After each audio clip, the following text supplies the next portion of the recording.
langsung saja kita memasuki talk show keluarga. Nanti teman-teman akan ditemani oleh Mbak Tiffany Chandra, spesialis psikolog. Nah, di sini sudah ada Mbak Tiffany. Baik, profil singkat Mbak Tiffany sendiri. Mbak Tiffany adalah seorang psikolog pendidikan yang menekuni dunia pendidikan dan juga banyak pengalaman uh, di bidangnya. Nah, sebelumnya saya bacakan untuk profil singkatnya. Mbak Tiffany adalah psikolog pendidikan yang pertama di Pijar Psikologi Jakarta untuk tahun 2020, kemudian School of Parenting di Semarang 2020 sampai dengan sekarang. Kemudian sebagai psikolog rekanan di Wiloka Workshop Yogyakarta 2020 sampai dengan sekarang. Kemudian psikolog pendidikan di Kalim, Jakarta 2020 sampai dengan sekarang. Kemudian juga psikolog pendidikan di Mandira Educational Partner Jakarta 2020 sampai dengan sekarang. Sudah selamat siang Mbak Tiffany. Halo, selamat siang. Terima kasih Rinda sudah dibantu untuk perkenalan. Oke, iya. Baik, silakan Mbak Tiffany untuk masuk ke sesi talk show keluar. Baik.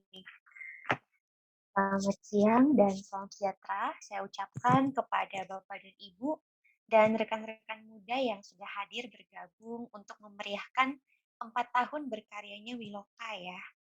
Di kesempatan berbahagia ini, saya juga berterima kasih kepada pihak Wiloka yang sudah mempercayai saya untuk menjadi moderator di acara talk show siang hari ini. Nah, sebelum kita berkenan hadir, ada Mas Rahmat Hidayat, kemudian ada Mbak Belva, dan juga Mbak Pepi tentu saja. Dan juga hadir di tengah-tengah kita ada Prof. Johana yang sekarang berkarya di UPRI Jakarta ya. Sebelumnya beliau merupakan pensiunan guru besar psikologi klinis UGM. Selamat datang dan terima kasih sudah berkenan hadir. Nah, hari ini sesuai dengan tajuknya, kita akan berbicara tentang menu à la carte keluarga nyaman. Nah, ini merupakan satu topik yang menurut saya sangat menarik karena kejadian atau momentum ya, kalau boleh sebut momentum, kejadian COVID ini membawa kita pulang ke keluarga masing-masing. Sebagian besar dari kita mungkin lebih banyak menghabiskan waktu di rumah. Jadi kita yang sebelumnya mungkin berjarak dengan keluarga, sekarang agaknya lebih banyak lagi menghabiskan waktu dengan orang tua, dengan anak. Nah, di situ kita melihat ada banyak banget nih komponen-komponen di dalamnya yang membuat kita merasa nyaman atau nggak nyaman dengan keluarga. Nah, supaya terbentuk suatu keluarga yang nyaman atau keluarga yang sehat, tentu kita perlu mengupas ada apa saja sih di dalamnya gitu. Atau menu-menunya apa saja sih supaya keluarga bisa nyaman dan sehat. Hari ini itu yang kita bahas.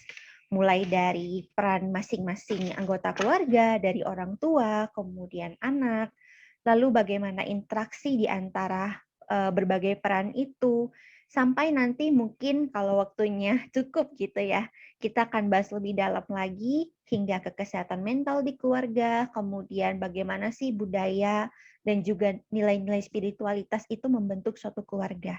Nah, untuk membahas hal tersebut, sudah hadir di tengah-tengah kita, ada 3 narasumber yang luar biasa.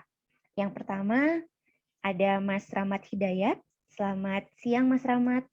Selamat siang, Mbak Tiffany. Terima kasih. Selamat ulang tahun buat Wiloka Workshop. Terima kasih, Mas Rahmat. Nah, Mas Rahmat ini merupakan seorang yang banyak berkecimpung di dunia planning, budgeting, and monitoring gitu ya.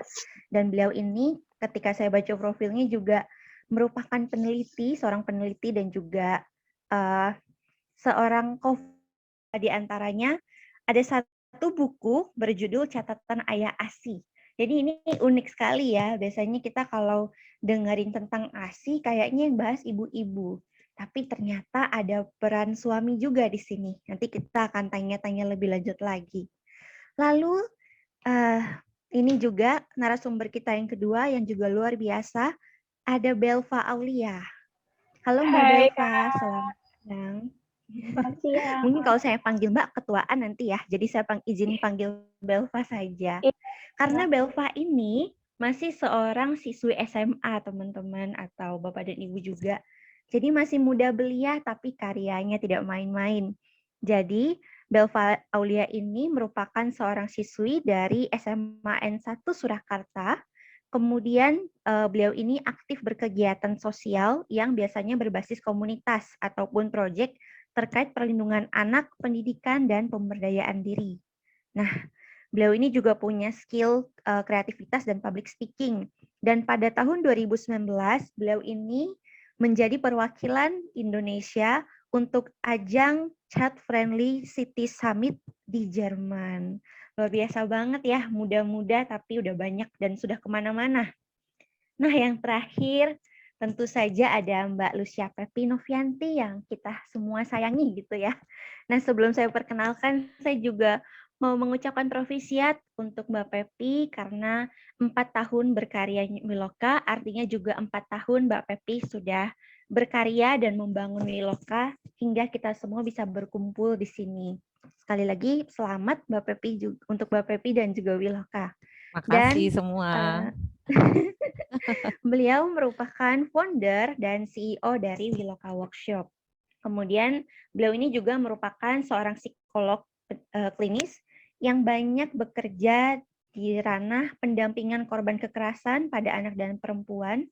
Jadi beberapa karya beliau itu dinaungi oleh P2TP2A. Kemudian beliau juga mendalami tentang psikologi pasangan atau perkawinan dan pengembangan diri dan kelompok. Nah, jadi kelihatan tadi kalau teman-teman yang datangnya cukup awal gitu ya, sempat lihat ada bumper, ada video, itulah berbagai karya Wiloka yang nyawanya, soul-nya itu dari Mbak Pepi gitu, rana-rananya. Nah, beliau ini juga punya sebuah karya, yang terakhir ada buku berjudul Menyadari Pengasuhanku. Jadi begitu perkenalan singkat terkait narasumber kita. Nah, kita akan masuk ke tajuk dari acara ini, ngomongin menu à la carte keluarga nyaman. Nah, mungkin sebelumnya saya mau mendengarkan dari yang paling muda di antara kita. Tapi yang muda belum tentu yang paling tidak tahu gitu. Kita mau belajar juga dari Belva. Mungkin Belva boleh sharing sedikit nggak? Selama ini Belva merasa nyaman nggak sih berada di keluarga? Kalau iya kenapa? Kalau belum nyaman kenapa? Silakan. Oke, halo selamat siang semuanya. Terima kasih Mbak Tiffany.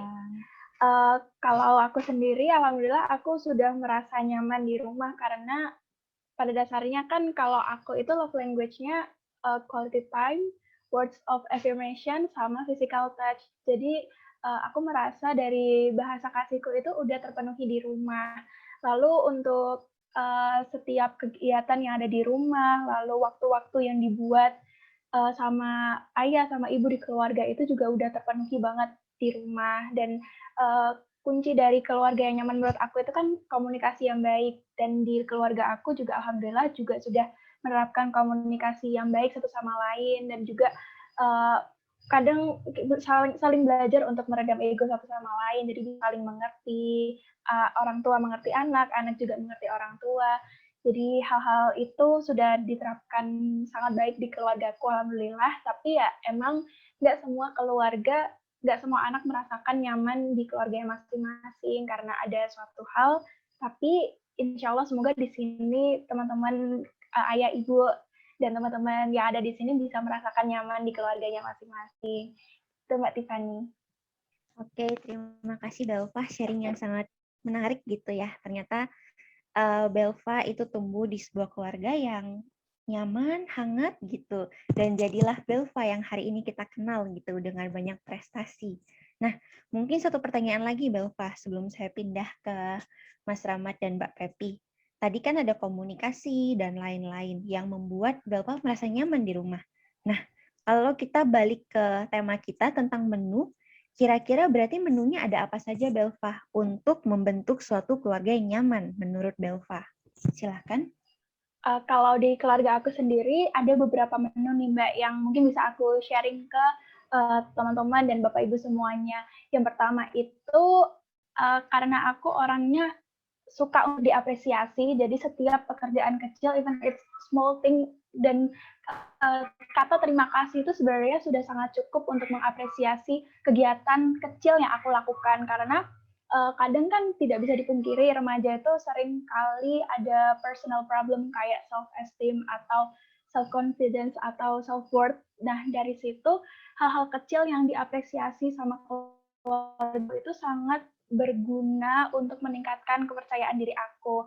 Habis itu ada juga kita bikin waktu untuk quality time. Jadi karena papa dan mama aku kebetulan sama-sama bekerja dan kakak aku juga sibuk kuliah dan aku juga punya kesibukan sendiri. Jadi kita selalu meluangkan waktu, entah itu cuma makan atau minggu pagi cari sarapan, itu udah hal yang sangat berharga gitu untuk membangun bonding satu sama lain. Jadi ketika kita berinteraksi pun kita jarang banget main HP. Kayak ya kita mematikan kita menjauhkan distraksi untuk punya interaksi yang baik, punya meaningful conversation lah satu sama lain. Habis itu dari orang tua aku, alhamdulillah mereka bukan tipikal bukan tipikal strict parents. Jadi mereka tahu boundaries, tahu privacy ke anak-anak mereka, ke aku sama kakak aku. Jadi password HP, password sosmed. Jadi adalah mereka menghargai privasi anak-anaknya mereka gitu. Jadi kita juga merasa percaya, kita jadi punya trust untuk cerita ke papa sama mama. Habis itu kita juga satu sama lain itu saling komunikasi untuk menjaga menjaga kepercayaan, untuk menjaga kehangatan, kebahagiaan satu sama lain gitu. Jadi alhamdulillah aku sama kakakku kayak terbuka banget sama mama. Jadi karena hal-hal itu kita nyaman ada di rumah. Dan tapi untuk terbuka untuk cerita itu memang nggak semua anak bisa melakukan. Dan kita pun, aku sama kakakku bisa bercerita penuh ke mama pun juga ada prosesnya gitu. Karena mama juga sering cerita ke kita juga. Jadi karena orang tua mencontohkan ke anaknya, ke aku sama kakakku, jadi kita bisa melakukan hal yang sama ke orang tua kita. Jadi hal kecil itu sih Mbak yang bisa aku sharing gitu. Oh selama ini kalau misalkan kita lagi ada masalah gitu, nggak langsung dihakimi gitu loh. Ya mungkin kadang-kadang orang tua kan emosi gitu kan, tapi ada hal-hal yang seringnya itu dibicarakan dulu, kayak ya tenang dulu, cari jalan keluarnya bersama-sama, terus juga dikasih advice. Jadi nggak yang langsung kita didikte kita harus ngapain gitu, tapi kita dikasih advice, kita kasih insight, dan pada akhirnya kita yang memutuskan permasalahan itu sendiri. Kayak gitu, Mbak. Terima Biasa kasih. banget ya. Jadi tadi Belva semakin mempertegas bahwa nggak cuma komunikasi nih, tapi menghargai privasi dan lain sebagainya itu kunci dari sebuah keluarga yang nyaman. Nah, ini kita sudah dengar ya dari sisi remajanya. Sekarang saya mau dengarkan juga dong dari sisi seorang suami, seorang ayah di rumah, yaitu Mas Rahmat. Kalau menurut Mas Rahmat, menu keluarga nyaman seperti apa sih? Apakah sama seperti Belva tadi atau ada tambahan-tambahan yang mungkin seorang anak belum melihat gitu? Silakan Mas Rahmat. Ya, baik. Terima kasih. Ini kebetulan saya sama Belva cuma beda setahun ya, jadi sama-sama muda begitu ya. Eh, pengen dipanggil Dek juga. Apa namanya? Aku pikir sih sama ya, apa yang sudah disebutkan Belva tadi sebenarnya berlaku umum gitu ya, baik baik pada apa namanya bapak ke anak atau mungkin kalau dalam konteks saya antara suami ke istri, kemudian sama kita sebagai orang tua ke anak-anak gitu. Jadi ada keterbukaan, ada kepercayaan, kemudian apa namanya? Tadi ada pujian gitu seringkali jarang misalnya apa namanya dalam konteks bapak-bapak misalnya bantuin dalam proses nyusuin atau proses pengasuhan itu jarang banget dipuji gitu. Ujung-ujungnya biasanya bapak-bapak justru disalahin gitu ya. Mau nyuci piring salah metode disalahin, mau nyapu salah pakai sapu dimarahin gitu. Karena kita nggak tahu sapu kamar sama sapu ruang tamu itu apa bedanya, kita nggak tahu. Nah seringkali dimarahin padahal udah dikerjain gitu. Nah, tadi kan Belva udah nyebutin, sekecil apapun kalau udah dikerjain kasih pujian aja gitu. Nah, itu kan harus timbal balik dong ya, antara suami ke istri juga ke suami. Jangan sungkan dari pihak suami misalnya ngucapin makasih ya mah udah jadi ibu yang baik, udah menjadi istri yang baik gitu. Termasuk dari istri juga ke suami, makasih ya Pak udah mandiin adek, besok-besok bajunya jangan kebalik ya, misalnya gitu. Jadi apa namanya, yang penting kan dipuji dulu gitu. Jadi paling tidak buat kita, buat para laki-laki itu ngerasa bahwa ih gue ada perlunya juga ya, ternyata gue mampu berkarya juga di rumah gitu. Yang seringkali buat sebagian kita ngerasa bapak-bapak tuh nyusahin aja bawaannya di rumah gitu. Kalau kerjain sesuatu pasti istrinya harus kerjain lagi gitu. Bawaannya repot aja gitu. Kalau mau main sama anak pasti rumah tuh berantakan gitu. Which is kan harusnya nggak apa-apa gitu. Maksudnya ya nggak apa-apa itu kan bagian dari proses gitu. Kalau main ya emang harus berantakan. Yang penting diberesin lagi. Jadi aku pikir sih menunya sama. Tadi Belva udah nyebutin lengkap banget sebenarnya mulai dari komunikasi, mulai dari kepercayaan dan lain-lain. Jadi itu sih dari aku. Terima kasih Mbak Tiffany. Baik, terima kasih Mas Rahmat, menarik banget ya. Jadi ternyata sekecil apresiasi, kemudian petunjuk-petunjuk kecil itu yang biasanya kita abaikan, terus jadi masalah besar gitu. Karena bukannya para suami atau para bapak-bapak tidak tahu caranya, tapi memang nggak dapat clue-nya mungkin selama ini. Nah mungkin yang istri-istri di sini mungkin ada yang sambil sudah berefleksi gitu, jangan-jangan kayak gini nih saya di rumah gitu. Nah, sebelum ke Mbak Pepi, walaupun Mbak Pepi kayaknya udah siap untuk bicara ya, saya mau dengarkan juga dari para peserta. Mohon izin untuk Mbak Betty Kristianto, apakah berkenan untuk berkomentar sedikit, Mbak Betty, founder dari Ayah Asih. Sedang, oke. Iya, maaf saya sedang di jalan, jadi saya nggak bisa on cam, nggak apa-apa ya? Oh, nggak apa-apa Mbak Betty. Iya. Mbak Betty, mohon izin ya untuk Ya. minta komentarnya juga. Kalau di rumah Mbak Betty, itu menu keluarga nyamannya seperti apa ya? Mungkin boleh sharing sedikit. Iya, baik. Terima kasih sebelumnya. Saya mau ucapin dulu selamat ulang tahun sekali lagi ya buat Wiloka dan terutama untuk Mbak Pepi ini, sahabat saya yang terbaik. Meskipun kita jarang banget ketemu, tapi saya happy banget karena Wiloka sudah berkarya dan jadi impact buat banyak orang ya. Terus kalau ditanya mengenai menu dalam keluarga saya, hampir sama sih dengan Mas Rahmat juga dengan Dek Belva tadi ya. Kita mencoba menerapkan pola komunikasi yang terbuka dengan suami, dengan anak-anak, dan juga sebisa mungkin saling menghargai dan saling mengucapkan selamat kalau salah satu di antara kami melakukan sesuatu yang bagus gitu ya. Misalnya kayak anak-anak menyelesaikan tugasnya dengan baik ya kita kasih ucapan terima kasih. Kemudian juga anak-anak saya itu kebetulan golongan darahnya O. Jadi mereka butuh banyak sekali sentuhan fisik gitu. Jadi meskipun mereka dua-duanya cowok, itu dari kecil saya membiasakan memberikan banyak pelukan, kemudian sentuhan dan juga pujian buat anak-anak. Nah, kalau meskipun mereka berbeda ya, ininya bahasa kasih itu sedikit berbeda meskipun ada juga hal yang sama. Kalau yang kecil itu dia suka sekali pujian dan juga jalan-jalan gitu. Jadi untuk memenuhi kebutuhannya itu ya kita sering ngajakin dia untuk keluar meskipun di masa pandemi ini agak susah ya, tapi ya sekedar keliling-keliling atau bermain bersama-sama itu membuat dia sangat happy gitu. Karena dia masih usia dini ya, masih 6 tahun lebih, jadi dengan sekolah online seperti ini agak sesuatu yang sangat berbeda ya, yang dengan kakaknya dulu gitu. Jadi harus pintar-pintar kita sebagai orang tua juga memenuhi kebutuhan dia untuk kebutuhan sosialnya dia bertemu dengan teman-temannya yang hampir 1 tahun lebih ini nggak bisa dipenuhi di sekolah seperti itu. Kalau anak saya yang laki-laki yang pertama itu dari kecil saya juga biasain semua anak saya untuk bicara open gitu.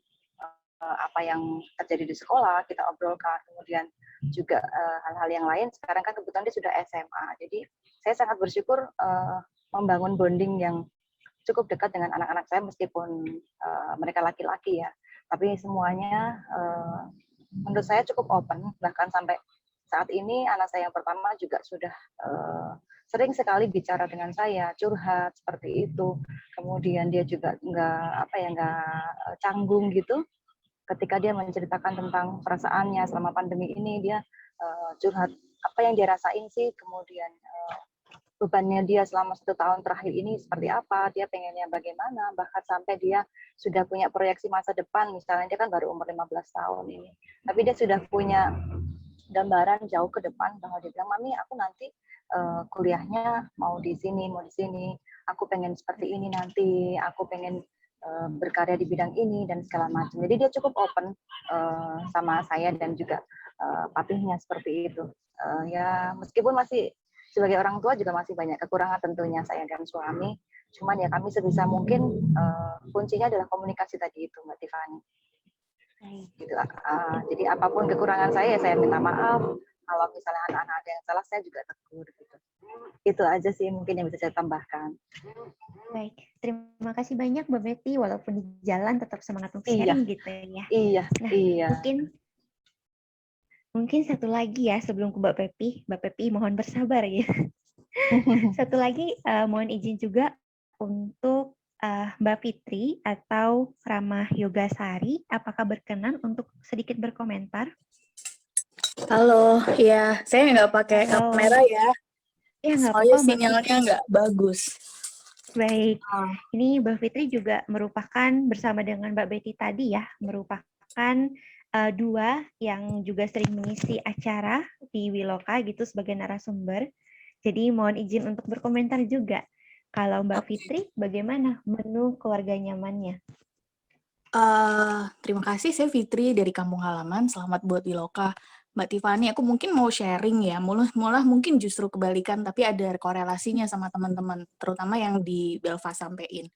Apresiasi, aku nginget juga dulu ketika aku remaja, ketika aku kecil sebenarnya, aku tuh ternyata memang butuh apresiasi gitu ya. Tapi kalau orang tua aku tuh ternyata nggak model yang langsung bisa mengkomunikasikan dan mengekspresikan itu gitu. Jadi ungkapan sayang, ungkapan terima kasih, untuk ungkapan selamat tuh minim banget, tapi mereka melakukannya dengan aksi. Nah, menurutku itu sih kuncian yang paling penting, karena kalau dari pengalamanku sendiri sama pengalaman Kampung Halaman selama ini kami fasilitator remaja ketemu banyak remaja, ternyata hal-hal yang Belva sampein tuh memang masih banget jarang ditemuin di keluarga-keluarga yang lain, karena komunikasi antar yang kecil-kecil ya, yang kecil-kecil itu kadang-kadang malah kelewat. Dan bagi remaja itu ternyata penting banget, terutama itu bagiku. Aku kemudian berefleksi.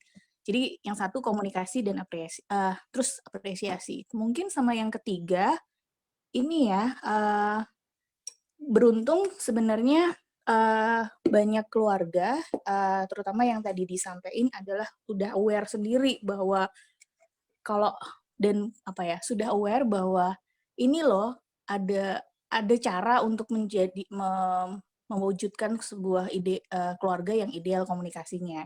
Yang aku mau sampaikan sebenarnya, resep kita harus menyadari dulu bahwa resep di setiap rumah tuh beda-beda gitu. Itu yang paling nampol sih Mbak di aku, karena kadang-kadang kalau dulu aku selalu membandingkan dengan keluarga teman-temanku. Temanku kok gini ya, yang satu begini ya, kok aku enggak gitu ya. Dan ternyata tuh setiap keluarga punya resep yang berbeda-beda, dan memang harus semuanya sih untuk mewujudkan itu. Jadi kalau anggota keluarganya ada 4 ya, 4-4-nya harus mewujudkan itu. 3 ya 3 gitu. Mungkin itu dulu sih Mbak Tiffany. Baik. Terima kasih Mbak Fitri memberikan warna yang sedikit berbeda ya ke sharing kita. Kalau tadi kan banyak yang positif-positif gitu. Nah ini justru sisi yang kenapa bisa jadi masalah dalam keluarga, apa sih yang kurang gitu. Nah kita akan mendengarkan juga penjelasan dari Mbak Pepi untuk memperlengkapi semua itu. Tapi mungkin pertanyaannya saya modifikasi sedikit ya Mbak Pepi. Nah, sebagai seorang praktisi yang sudah banyak bertemu keluarga dan juga keluarga dengan anak maupun relasi orang tua anak gitu ataupun sibling. Nah, tadi kan kita sudah dengar nih Mbak Pepi yang idealnya seperti apa, kenapa seseorang bisa nyaman di keluarga. Oh, ternyata ada komunikasi, ternyata ada privasi, ternyata juga ada apresiasi gitu, sih semua belakangnya.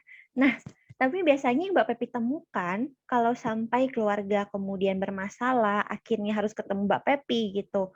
Itu biasanya apa sih Mbak yang kurang atau apa sih yang nggak ada di situ atau menu apa? Kayak kita makan kan katanya kalau zaman saya SD ya diajarin 4 sehat 5 sempurna. Kalau ada yang kurang itu artinya gizi bisa kurang, kemudian tumbuh kembang kita bisa kurang oke gitu. Nah, kalau ngomongin menu dalam keluarga, biasanya apa yang nggak ada sehingga keluarga bisa menjadi rentan bermasalah? Silakan Mbak Pepi.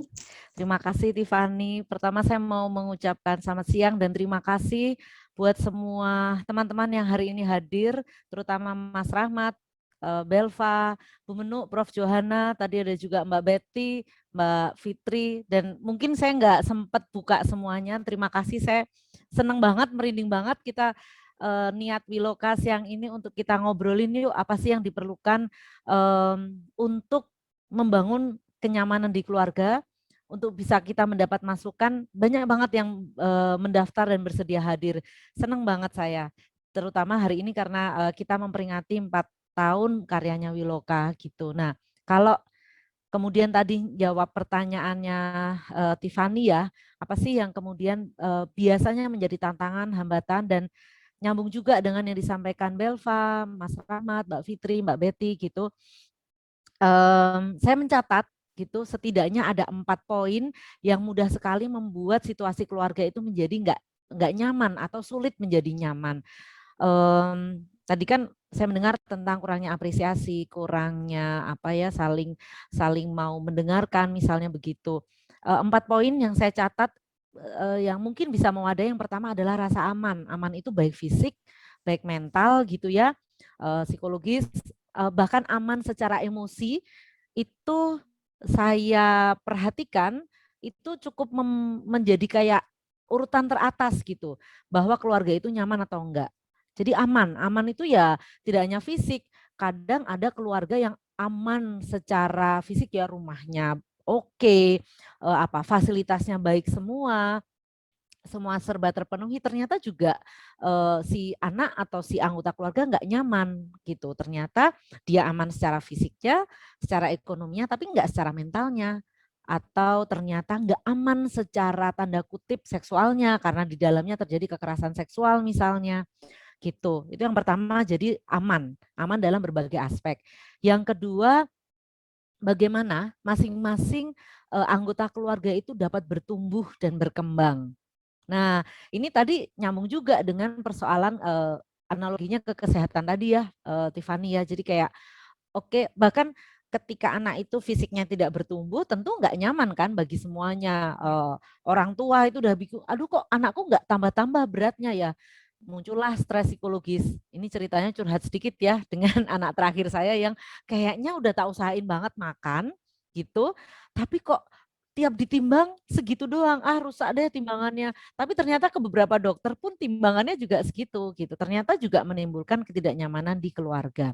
Dapat bertumbuh, dapat berkembang. Kayak tadi Mbak Fitri cerita ya, ternyata aku tumbuh di keluarga yang tidak hangat secara pengungkapan emosinya gitu. Ternyata itu membuat ketidaknyamanan. Tapi Mbak Fitri kan saya kenal personal gitu, dapat menggunakan cara lain sehingga tetap bisa bertumbuh secara yang dibutuhkan gitu. Jadi yang kedua, bagaimana keluarga itu bisa menghadirkan masing-masing kesempatan untuk bertumbuh, termasuk kayak anak merasa kok senang banget tentang seni gitu. Apakah kemudian orang tua bisa memfasilitasi kebutuhan anak untuk terlibat untuk mengembangkan bakatnya terhadap seni? Di Indonesia itu mau jadi apa kamu kalau mendalami seni? Mudah sekali orang tua kemudian masuk ke sana ya. Jadi akhirnya jangan deh, oke kamu boleh ikut les gitar, band gitu, tapi tetap ya kamu masuk ke IPA gitu misalnya. Itu kayak apa ya? Ya kasih kesempatan tapi nggak menumbuhkan gitu. Jadi kayak ini gimana sih kok kayaknya tuh justru berat banget yang kurasakan karena kayak membebani, karena aku udah boleh masuk ke les gitar, berarti aku harus memenuhi ya untuk bisa bagus di IPA gitu. Nah, itu juga sebetulnya tanda-tanda kita kurang memberi ruang pada pertumbuhan di keluarga. Lalu tanda yang ketiga adalah produktif gitu teman-teman. Jadi kayak apakah masing-masing keluarga itu dapat produktif? Lo masih anak-anak kok produktif. Produktif itu artinya bisa tanda kutip menghasilkan sesuatu. Ya sesuai apa ya usianya ya. Ya kalau orang dewasa atau si orang tua, artinya ya dia bisa bekerja dengan baik, dia bisa mengembangkan karirnya dengan baik. Kalau anak-anak atau anak usia sekolah produktifnya apa? Oh, misalnya dia bisa berprestasi gitu, atau dia bisa apa ya di keluarga itu bisa berperan gitu. Oh, dia berperan sebagai kakak yang mendampingi anak-anaknya. Itu adik-adiknya. Itu kan berarti dia produktif ya. Dan yang keempat adalah bagaimana keluarga itu menjaga kebugarannya. Nah ini saya juga sangat belajar sekali dari Prof. Johana. Maka tadi waktu saya melihat Prof. Johana hadir, saya kemudian direct message ke beliau, Ibu mau nggak nanti cerita bagaimana tentang kebugaran ini? Karena saya belajar sekali, mungkin kita kalau dengar bugar, itu konteksnya adalah fisik ya. Oh bugar itu berarti berolahraga, berarti nggak sakit, berarti apalagi makannya benar yang ijo-ijo aja. Nah proses saya dengan beliau itu justru juga belajar konteks bugar secara keseluruhan. Oke tubuh kita bugar mungkin ya, maksudnya ya nggak sakit, badannya enak gitu. Tapi ternyata ketika keseimbangan sosialnya juga nggak ada ya, itu membuat tubuh kita atau diri kita secara keseluruhan juga tidak nyaman gitu. Nah, individu yang nggak nyaman di dalam keluarga itu pun bisa membuat anggota keluarga yang lain nggak nyaman kan gitu. Jadi saya melihat 4 hal ini yang utamanya sering menjadi kata kunci deh gitu, kata kunci ketika keluarga itu nyaman atau enggak. Jadi tadi bagaimana merasa aman, bagaimana masing-masing bisa bertumbuh, bagaimana masing-masing tetap dapat produktif, lalu juga menjaga memiliki kebugarannya. Ya, itu 4 aspeknya. Sedikit saya menambahkan terkait tadi saya dengar banget komunikasi gitu ya. Nah, itu juga sangat saya temukan sebagai hal yang seringkali berkontribusi terhadap keluarga itu bertumbuh, berkembang dengan nyaman atau enggak. Nah, komunikasi sendiri saya kok menemukan konteksnya juga enggak sekedar komunikasi, tapi dialog. Dan itu sekali lagi saya dari merefleksi, berproses sama Prof. Johana, akhirnya bisa menulis tuh 1 bab sih waktu itu ya tahun 2011 tentang dialog. Ternyata ketika kita bisa menjaga dialog itu lancar, nyaman di antara anggota keluarga, itu bisa membuat suasana di keluarga itu nyaman. Nah, dialog itu apa bedanya ya sama komunikasi? Pertanyaannya itu. Sering saya menemukan gitu ketika ada pasangan gitu ya, suami istri yang datang di ruang praktek kemudian nanya, kemudian saya temukan bahwa dialognya nggak lancar. Mereka sering bilang, loh kami ngomong kok setiap hari, oke yang diomongin apa? Yang diomongin ya seperti anaknya udah dijemput belum gitu. Anaknya udah diajarin PR belum gitu. Jadi lebih pada hal-hal yang antara satu sisi atau tidak memberi ruang untuk saling berinteraksi. Nah, saya merefleksi bahwa kalau kita bisa berfokus pada dialog, artinya kalau dialog itu satu pihak menyampaikan ke pihak lain, yang pihak lain menerima dan pesannya sama, itu juga akan mendukung. Jadi kadangkala ya komunikasi jalan berlangsung tetapi enggak dialog gitu loh. Nah itu juga ternyata menjadi potensi keluarga itu menjadi enggak nyaman. Itu dulu Tiffany dan kualitasnya ya Mbak Pepi. Kualitas dari percakapan itu juga yang penting gitu ya. Ya, dan kualitas itulah kemudian menjadi semacam dialog gitu. I see. Makasih Mbak Pepi. Nah, mungkin akan menyambung sedikit dulu. Mohon izin untuk Prof. Johana. Kami minta tolong untuk sedikit menambahkan mungkin untuk melengkapi menu kita hari ini juga. Supaya semakin banyak sumber, semakin banyak pendapat, kita juga semakin tahu. Silahkan Prof. Johana mungkin boleh menambahkan sedikit menyambung dari apa sudah Mbak Pepi sampaikan. Kalau tadi, terima kasih Tiffany. Sedikit saja, sudah bagus semua, sudah pintar semua. Cuma ketika mendengarkan itu, ya saya tuh terlalu kritis kadang-kadang. Itu kan nilai-nilai keluarga-keluarga yang mapan ya, yang dari golongan menengah ke atas. How about itu tadi bertumbuh bersama, saling nyaman, saling dialog. Padahal dua-duanya harus kerja keras dari pagi sampai malam untuk memenuhi kebutuhan keluarga. Kemudian rumahnya juga cuma satu petak. Kemudian mereka bahkan yang bayi ikut ibunya atau ayahnya jadi kuli, ibunya ke pasar harus jualan, bayinya dibawa untuk menyusui dan seterusnya. Jadi saya ini jadi berpikir Wiloka ini apa khusus untuk golongan menengah ke atas, karena psikologi itu memang mewah ya. How about nilai-nilai itu juga disebarluaskan ke mereka yang juga membutuhkan gitu, parenting yang sesuai dengan konteks. Tadi Pepi sudah menyebutkan bugar secara kontekstual, sehingga perlu juga bagaimana menyesuaikan dengan situasi yang dihadapi untuk kebutuhan sehari-hari. Itu saja, saya itu sukanya lihat dari sisi yang lain gitu loh. Ya maaf ya, maaf rada ngeritik. Nggak apa-apa Ibu, malah justru maaf ya Tiffany, saya langsung supaya kita dialogis dan teman-teman saya rasa bisa kita langsung dialogis. Justru ini yang teman-teman, inilah yang saya rindukan dari Bu Menuk, saya manggilnya, karena selalu mengajak kita untuk peka kepada sekitar kita gitu. Dan itu juga Ibu dan teman-teman, kenapa Wiloka berdiri, harapannya Wiloka itu bisa menjadi, kita backgroundnya psikologi tetapi bisa peka terhadap lingkungan, dan hari ini saya mendapat masukan sekali tentang kontekstual dan bagaimana dengan keluarga yang tadi paling sederhana ya Bu ya, bisa nggak mengakses layanan psikologi karena memang masih pada beberapa kelompok masyarakat itu mungkin masih menengah ke atas.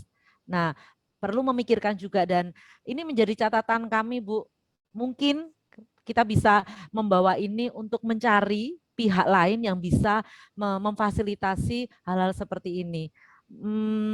Tiffany, kayaknya Mas Rahmat ini punya banyak pengalaman seperti ini deh. Terima kasih. Matur nuwun sekali Bu. Terima kasih Prof. Dan juga mungkin saya punya request gitu ya sebelum kita lanjut. Mungkin Belva ataupun Mas Rahmat, Mbak Pepi, boleh banget kok langsung open mic gitu ya. Langsung menanggapi jika ada yang mau ditanggapi, biar kita kesannya ngobrol gitu. Kalau kayak gini kan tadi terlalu satu persatu. Nah, untuk yang selanjutnya saya akan mengangkat beberapa masalah gitu, masih menyambung ke yang tadi. Salah satunya sudah disampaikan juga oleh Prof. Yohana tadi, bahwa ya semua yang telah disampaikan memang ideal. Pengennya juga semua keluarga kayak gitu, nggak ada masalah, kemudian komunikasi lancar, tapi ternyata toh banyak sekali keluarga bermasalah, banyak sekali, jangankan keluarga antar pasangan, antar pribadi dalam keluarga gitu, pasangan dengan pasangan, kemudian pasangan ke anak, anak ke ibu, anak ke ayah, bahkan saudara, itu banyak banget. Makanya tetap ada psikolog, tetap ada sesi-sesi psikologi gitu. Kalau semuanya sudah ideal, kita semua pensiunnya nggak Pak Pepi? Kita habis kuliah jadi psikolog, kita pensiun gitu, karena nggak ada kliennya. Nah, menyambung tadi Mbak Pepi menyentil juga ya, Mas Rahmat kayaknya bisa berkomentar lebih banyak tentang ini. Nah, mungkin saya mau dengarkan dulu tanggapan Mas Rahmat tentang sedikit fenomena yang tadi Prof. Yohana sampaikan. Apakah Mas Rahmat juga punya pengalaman mendampingi mungkin keluarga-keluarga yang kesulitan untuk mencapai keidealan tadi, atau Mas Rahmat punya experience lain, boleh di-sharing kepada kita? Silakan Mas Rahmat. Ya, baik. Terima kasih Mbak Tiffany. Terima kasih Prof. Yohana juga atas insight-nya ya, melihat dari sisi yang berbeda. Benar, itu juga menjadi PR teman-teman IASI pada beberapa tahun belakangan ya, karena kan kita lebih banyak bapak-bapak dan lebih banyak bekerja begitu. IASI ini sebenarnya bukan bukan sebuah organisasi juga, karena kita lebih nyaman disebut sebagai gerakan sosial gitu. Kenapa? Karena kita nggak punya banyak waktu gitu. Bapak-bapak tuh ya teman-teman mengerjakan IAC itu ya di kala waktu senggang sebenarnya gitu. Jadi tidak punya cukup banyak waktu dan lebih mudah dilakukan di media sosial. Nah, PR yang buat kita adalah itu tadi. Bagaimana dengan kelompok ayah-ayah yang tidak pernah bermain media sosial gitu, yang nggak pernah punya Instagram, yang nggak pernah punya Twitter, dan nggak pernah punya akun Zoom bahkan gitu ya. Nah, kita tahun lalu meluncurkan modul pelatihan IASI. Kita lakukan uji coba di 2 tempat, satu di Jakarta yang tentu pesertanya sebagian besar adalah menengah ke atas. Kemudian kita lakukan juga di Lombok Utara pada saat itu yang merupakan wilayah terdampak gempa. Jadi pada tahun 2018 kalau nggak salah gempa di Lombok, dan itu kita melakukan di sana. Di Lombok itu pesertanya sangat beragam sekali. Ada yang nelayan, ada yang tukang ojek, ada yang kerja serabutan, ada yang macam-macam deh pokoknya itu. Kita punya insight, tadinya kita sempat khawatir gitu, wah ini bahasa kita terlalu tinggi nggak ya? Bercandaannya agak terlalu kompleks nggak ya? Karena biasanya kita bawain itu tadi bapak-bapak yang menengah ke atas yang mungkin secara akademis begitu sudah lebih baik gitu. Tapi ketika kita enroll si modul pelatihan ini, ternyata sama aja gitu. Jadi bercandaannya bapak-bapak antara orang Jakarta sama orang Lombok tuh sama aja gitu. Ya soal payudara, ya soal perempuan, ya soal seksualitas dan lain sebagainya gitu. Ternyata tidak ada perbedaan. Kemudian yang kedua adalah informasi. Ternyata informasi yang kita sampaikan juga sederhana dan bahasanya juga dimengerti oleh mereka gitu. Poin penting yang ingin saya sampaikan adalah pengetahuan sih. Yang penting jika ada pengetahuan yang didapat oleh semua kelompok gitu ya, baik dari menengah ke bawah maupun menengah ke atas, pasti upaya untuk mewujudkan keluarga yang ideal itu ada gitu. Yang penting informasinya sampai dulu. Kan seringkali oke lah punya kesibukan, tapi kalau nggak ada informasi yang dia dapat kan juga dia nggak bisa menyampaikan atau tidak bisa ngejewantahkan itu di dalam keluarganya gitu ya. Jadi aku pikir informasi itu penting banget untuk disampaikan gitu. Paling tidak sama semua. Startnya tuh sama antara orang yang menengah ke atas dan menengah ke bawah punya informasi yang sama gitu. Kan tidak banyak, misalnya kalau dalam konteks IASI tidak banyak bapak-bapak yang punya informasi dasar soal menyusui. Nah sekarang kita samain dulu informasinya, jadi berangkatnya bareng. Mungkin gayanya berbeda antara orang yang menengah ke atas sama yang menengah ke bawah gitu. Tapi paling tidak ada goals yang sama yang mau dicapai. Itu tadi kenyamanan di sebuah keluarga.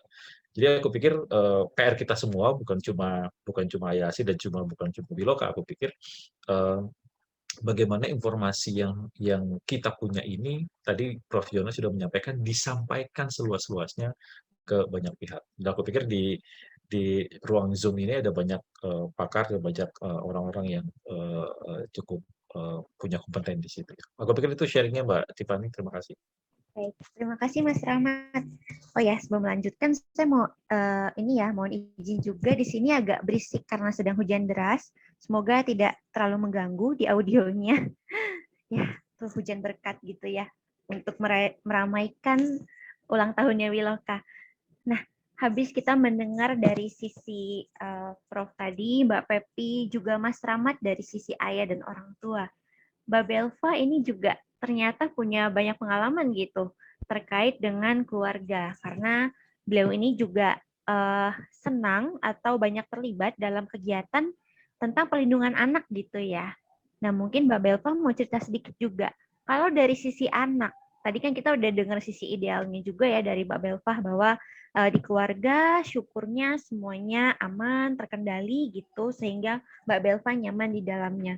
Tapi mungkin Mbak Belva punya juga pengalaman bertemu teman-teman sebaya yang keluarganya belum atau masih punya masalah gitu, belum ideal. Ya memang sampai kapanpun kata ideal itu kan subjektif dan kita mungkin tidak akan mencapai itu. Tapi mungkin ada juga teman-teman yang memang kondisinya memang masih sangat butuh pertolongan. Mbak Belva mau bercerita sedikit kah tentang itu? Silakan. Oke, terima kasih Mbak Tiffany. Tadi cukup tertampar juga sama yang disampaikan oleh Prof. Johanna, karena banyak juga dari teman-teman Beva di lapangan juga banyak sekali ditemukan belum semua remaja itu merasa nyaman ketika ada di rumah. Oleh karena itu mereka lebih sering untuk menghabiskan waktu mereka di sekolah, di luar. Ini mereka menyibukkan diri mereka supaya mereka tidak lama berada di rumah karena itu mereka tidak merasa nyaman ketika ada di rumah. Lalu ada banyak sekali penyebab-penyebab yang membuat mereka merasa tidak nyaman di rumah. Misalkan ada kekerasan di rumah, mereka tidak merasa aman ketika ada di rumah. Mungkin orang tua mereka sering menunjukkan pertengkaran di depan. Apakah suara saya terdengar jelas, Kak? Oke. Jelas. Mungkin ada juga orang tua yang sering menunjukkan pertengkaran di depan anaknya, lalu anaknya merasa trauma, dan banyak sekali hal-hal yang membuat anak merasa tidak di rumah karena ada negatif vibes yang ada di rumah gitu. Jadi lebih banyak negatifnya daripada positifnya, dan syukur-syukur anak itu bisa mengobati atau mengalihkan rasa ketidaknyamanannya mereka dengan hal positif. Tapi ada juga banyak anak yang mengalihkan rasa ketidaknyamanan mereka itu di hal yang negatif, misalkan main di luar, ngerokok, minum minuman keras, dan masuk ke pergaulan yang tidak sehat. Jadi masalah dari keluarga itu sebenarnya kompleks banget sih, karena menurut Belva dan menurut teman-teman Belva juga banyak isu-isu yang terjadi di Indonesia yang menyerang di anak itu tuh utamanya dari keluarga, kayak stunting, perkawinan anak, lalu hal-hal yang isu anak lainnya yang terjadi di Indonesia tuh awalnya tuh biasanya dari keluarga. Jadi seperti itu, Mbak, kalau dari sudut pandang aku. Baik, terima kasih Belva, semakin melengkapi ya pandangan kita bahwa tadi kita juga belajar buat peka ya, seperti kehadiran Wiloka itu harapannya kita bisa menjangkau semua lapisan, tidak cuma yang ideal-ideal tadi. Kita mulai menyadari ada berbagai masalah di sekitar kita, dan kita bisa bantu sesuai porsi masing-masing. Nah, sebenarnya ini banyak banget yang masih mau diomongin ya, tapi saya juga sudah mendapatkan pesan cantik gitu dari tim operator, bahwa sesinya nanti mungkin nggak bisa terlalu panjang karena kita masih ada kelas-kelas kecil. Nah, ini juga ada tanggapan yang luar biasa ya dari Prof. Johana. Saya bacakan, bagaimana bila Wiloka juga menerjemahkan berbagai informasi yang patut disebarluaskan untuk keluarga yang masih prasejahtera. Mungkin saya sampaikan langsung ke Mbak Pepi. Mbak Pepi mau menanggapi sedikit, silakan. Ya, sebetulnya saya sedang ketik, tapi karena diminta sama biar semuanya lihat gitu. Ya, Mbak. Boleh. Oke, gini. Iya, terima kasih sekali Bu Menu. Sebetulnya jauh dalam lubuk hati saya, puitis sekali siang ini ya. Tapi ada sangat besar keinginan. Dulu awalnya memang pinginnya bikin Wiloka ini lebih ke yayasan sosial gitu. Tetapi setelah menimbang dan lain sebagainya, ternyata masih membutuhkan keberanian untuk menjadi betul-betul pure sosial. Namun saat ini memang arah kami adalah menjadi sosiopreneur gitu. Jadi kayak kami adalah lembaga yang memang ingin bisa berdampak sosial. Nah, itu sedang jauh kami pikirkan di tim manajemen bahwa selain Wiloka memiliki layanan yang mungkin aksesnya terbatas, tetapi kami mencoba konsisten untuk setiap tahun kami ada untuk seperti yang disampaikan Bu Mur di ruang chat adalah untuk keluarga yang prasejahtera. 2 tahun ini mungkin teman-teman saya sedikit bercerita. 2 tahun ini Wiloka setiap bulan Oktober kami memiliki program namanya Wiloka Berbagi, karena di bulan Oktober adalah bulan kesehatan mental sedunia gitu.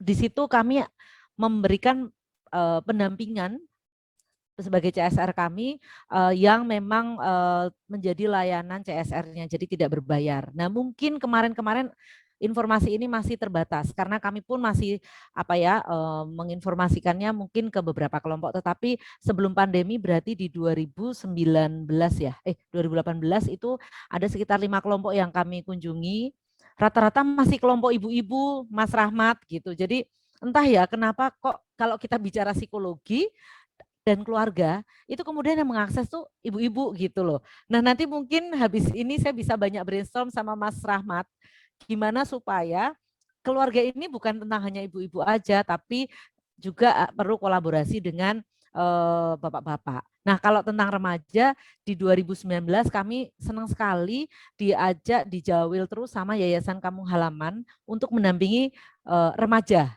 gitu. Kemarin memang kami masih terbatas dan ini masih yang terpending adalah kami ingin juga berkolaborasi nantinya terkait kesehatan mental di remaja gitu. Jadi kami juga tidak berani terlalu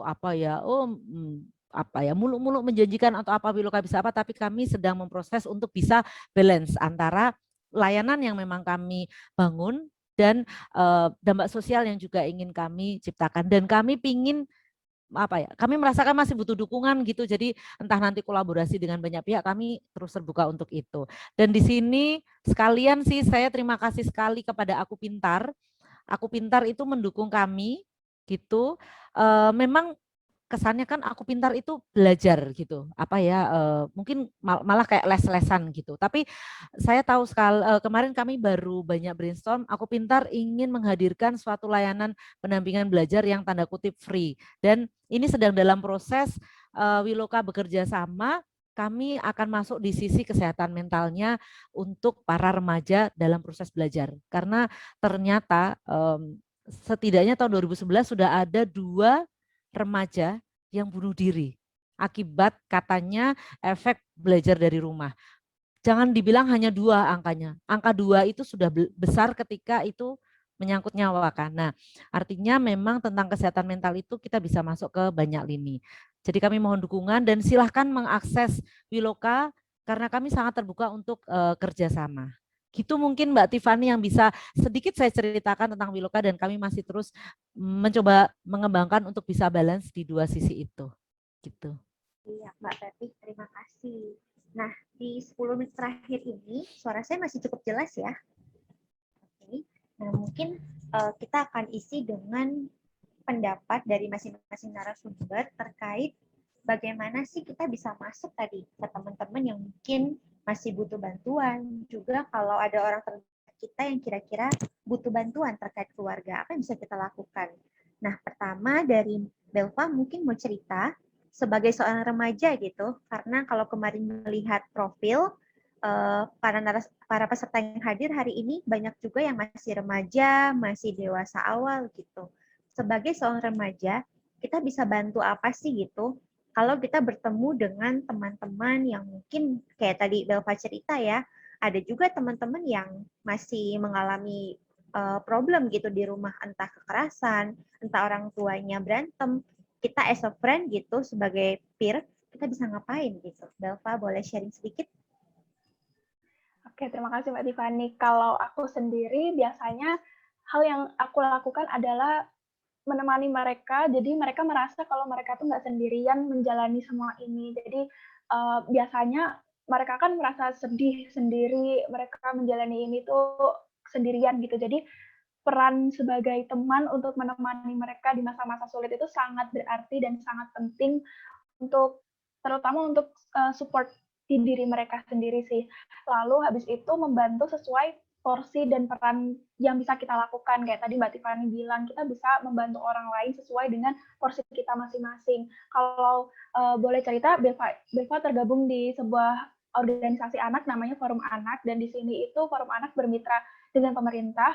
Dan kalau misalkan ada teman-teman yang memang bercerita kepada kita kalau mereka sedang berada dalam situasi kekerasan di rumah atau kekerasan atau sesuatu yang berdampak bahaya di mereka, kita akan membantu mereka untuk melaporkan apa yang mereka rasakan, apa yang mereka alami ke dinas atau ke layanan pemerintah yang berkaitan dengan masalah mereka. Kemudian yang pasti tidak menghakimi, tidak membuat mereka merasa lebih down, yang pasti menjadi teman yang baik, menjadi pendengar yang baik, bahkan cukup dengan mendengar cerita mereka dan tidak membuat mereka merasa tertekan, membuat mereka lebih baik, merasa lebih lega, itu udah sangat lebih dari cukup, seperti itu. Oke Belva, menarik banget. Jadi kalau mau tahu lebih lanjut tentang tadi kampung anak ya, itu bisa lewat Forum mana ya? Anak. Oh iya, sorry. Forum bisa dicek di Instagramnya @forumanak.id, tapi forum anak ini kan dari tingkat kelurahan sampai nasional. Jadi kalau di Surakarta sendiri, di Solo sendiri ada @forumanak Surakarta, mungkin bisa dicek kalau misalkan teman-teman mau mengetahui lebih lanjut tentang forum anak. Seperti itu. Baik, terima kasih Belva. Nah, sekarang ke Mas Rahmat juga, ini juga mungkin ada para bapak-bapak di sini, para suami yang hadir, kemudian ingin tahu lebih lanjut, bagaimana sih untuk lebih mengetahui lagi peran ayah atau peran suami di keluarga, itu bisa akses lewat mana ya Mas Rahmat untuk belajar lebih jauh, mungkin bisa bersama dengan Mas Rahmat juga. Ya, kita ada di Instagram di @id_ayasi atau id_ayasi atau bisa dicek di websitenya di www.ayasi.org. Mungkin informasinya akan lebih banyak soal soal informasi soal ASI dan menyusui ya. Tapi memang kita sampaikan dengan gaya bapak-bapak. Jadi harapannya sih teman-teman kita sendiri lebih paham soal ASI dan menyusui. Sisi parentingnya mungkin hanya tambahan 1-2 gitu harapannya, karena kan sebenarnya buat kita dukungan ayah di proses menyusui ini sebenarnya hanya menjadi pintu gerbang aja gitu. Pintu gerbang untuk keterlibatan ayah di dalam proses pengasuhan dalam jangka panjang. Jadi bisa dapat informasinya di situ, dan tadi sudah disebutin kalau mau cari bukunya juga bisa, buku catatan ayah ASI, itu cerita bapak-bapak soal istri mendukung menyusui, di cetakan yang terakhir, itu kita tambahkan cerita tentang Omes mendukung istrinya dan juga tentang Rigo mendukung istri menyusui. Itu aja Mbak Tiffany, terima kasih. Iya, Mas Rahmat, terima kasih. Untuk bukunya berarti bisa dibeli di toko buku ya, Mas Rahmat, atau ada pemesanan khusus? Bisa beli di toko buku, atau kalau nggak nemu bisa di online, atau nanti kontak aja di Instagramnya Ayasi, kita kasih linknya. Dan buat teman-teman, buku ini 100% royaltinya kita kembalikan ke kampanye ASI menyusui di Indonesia. Luar biasa. Baik, Mas Rahmat, terima kasih. Nah, ini mungkin untuk yang calon-calon bapak, calon ibu gitu juga boleh banget ya belajar. Jadi ini bukan cuman tugas yang sudah berkeluarga saja, tapi kita semua kan suatu hari mungkin menuju ke sana. Jadi bisa untuk tahu lebih banyak. Nah, terakhir dari Mbak Pepi, ini tadi menarik banget. Saya juga baca beberapa komentar bahwa iya nih, ternyata susah banget akses untuk psikologinya, terutama karena masalah biaya dan lain sebagainya. Tapi kira-kira apa sih hal paling sederhana Mbak Pepi yang bisa kita lakukan kalau di sekitar kita atau ada dari para pendengar di sini yang kira-kira mau berkonsultasi tentang psikologi, terutama psikologi keluarga, mungkin yang bisa akses untuk kemudahan dan kemurahannya itu bagaimana ya Mbak Pepi? Apakah ada solusi gitu untuk masalah ini? Ya, seperti Prof. Yo bilang, memang sorry Mbak Pepi, layanan psikologi. Suara saya kecil. Ini sudah jelas belum? Sudah. Oke. Sudah. Layanan psikologi itu memang seringkali masih belum bisa terjangkau ya. Terlebih juga profesional kesehatan mental, terutama dari psikologi itu terbatas, tersenter di Jawa. Kalau di sini yang hadir dari luar Jawa pasti bisa merasakan udah sedikit. Udah gitu mungkin mahal dan misalnya adanya di kota besarnya dan lain sebagainya. Nah, memang ternyata juga saya juga sangat bersyukur bahwa teman-teman dari psikologi pun juga sudah mulai banyak yang saya amati, tidak hanya Wiloka, yang kemudian menyesuaikan juga dengan perkembangan zaman. Misalnya saat ini kan juga banyak aplikasi atau banyak website, Instagram dan lain sebagainya berbasis digital yang pertama memberikan informasi seputar kesehatan mental gitu ya, baik tentang keluarga, tentang pasangan, tentang anak remaja, itu yang pertama.